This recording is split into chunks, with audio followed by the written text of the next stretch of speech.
কচু পাতায় পড়লে পানি জমে থাকে না। এই কথাটা আমরা সবাই জানি।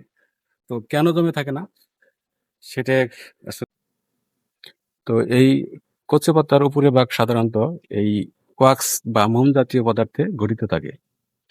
তো এই ওয়াক্স বা মোম জাতীয় যে পদার্থগুলা গঠিত থাকে, সেগুলাকে একটা গাল বলা নামও দেওয়া যায়। সেগুলোকে বলা হয় অক্টাকোষানল। তো এই যে কচু পাতার যে উপরের ভাগ, এটা কিন্তু আবার অসংখ্য ডট বা রোঁয়া দিয়েও গঠিত হয়। এই রোঁয়া বা ডটকে আবার বলা হয় প্যাপিলিয়া। তো এগুলোর ধর্ম কি? এগুলোর ধর্ম হলো পানি যে এদের কাছে আসে সেই মানে দূরে ঠেলে দেওয়া। মানে হাইড্রোফোবিক এই যে ক্যারেক্টারিস্টিক আছে, সেই কারণে সাধারণত পানিকে কাছে আসলে সেটাকে দূরে ঠেলে দেয়। আর পানির আর একটা ধর্ম আছে, সেটা হলো সারফেস টেনশন, মানে পানি নিজেদের মধ্যে আটকে থাকতে চায়।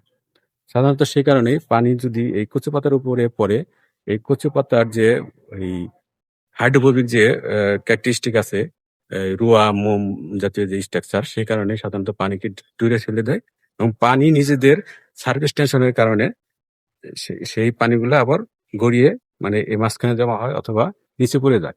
আর সাধারণত এই কারণে পানি এই কচু পাতায় জমে থাকে না। এছাড়া শুধু কচু পাতা নয়, পদ্ম পাতা আছে, তারপরে আছে শাপলা, এগুলোর ক্ষেত্রেও কিন্তু একই ধরনের কথা প্রযোজ্য।